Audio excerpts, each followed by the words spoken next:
we're going to talk about something that really grinds my gears, okay? And I wasn't going to talk about it because I don't want to be speaking on other people's realities and their experiences and stuff.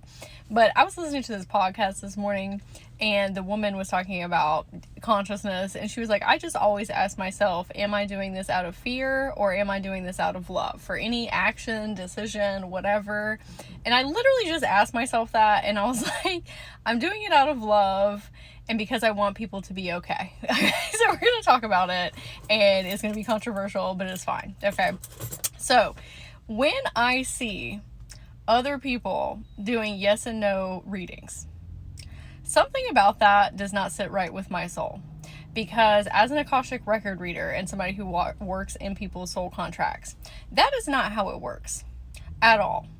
If you are giving people yes and no questions, or yes or no answers, actually, you could be blipping them onto a timeline that they don't need to be on, because yes and no is very definitive, and it is also coming from a disempowering place, because that is not really allowing people to understand why they are functioning the way that they are and why certain things are not coming in, or energetics are off or out of alignment. And so it's kind of leaving them with more questions than they had before, okay? And not saying as readers, healers, coaches, psychics that we have all the answers, but we definitely need to be striving to help people understand themselves on a much deeper level. So even like when I'm doing Akasha readings, I always tell people, your higher self and your guides are never going to tell you if something is right or wrong, ever. They are going to be a guide. You have free will in this moment, in your consciousness where you're sitting. Your higher self knows where to lead you, but you know how sometimes we don't want to listen to them and we're like, talk to the hands?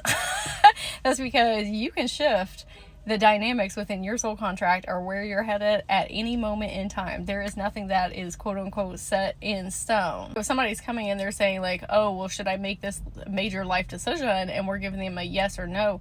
The Akashic records and your guides are really trying to help you be able to see yourself in different perceptual lenses and help you understand yourself on a deeper level and how you function.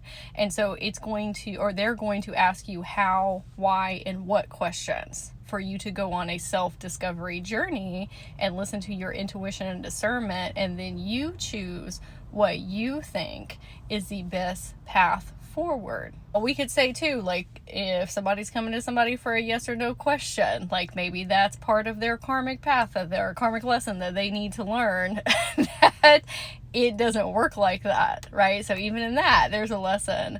But people are very susceptible sometimes to when they're in fear and anxiety, because you're just looking for answers. Like, you need support and you're like, I'll take what I can get and maybe this will lead me in the right direction. So, but the energetics under that is not good for people that are giving that type of information to people, because they are in that type of state. That is why they're asking those questions, and that is why they're so willing to receive that answer, and that is just not okay with me. That does not sound ethical. It doesn't feel ethical. And so I would love to hear what your thoughts are in the comments, or if you've thought about it this way. And you might have a disagreeing opinion, and that's okay too. We all have different realities. We all have different experiences, different perceptions. But I just felt called to say my piece. And I kept on telling my higher self, I don't think I want to make a video. And my higher self was like, I think it'd be a good idea if you do. You don't have to, but I think it would. And so me and her had a consult. And so anyway, I hope you have a great day.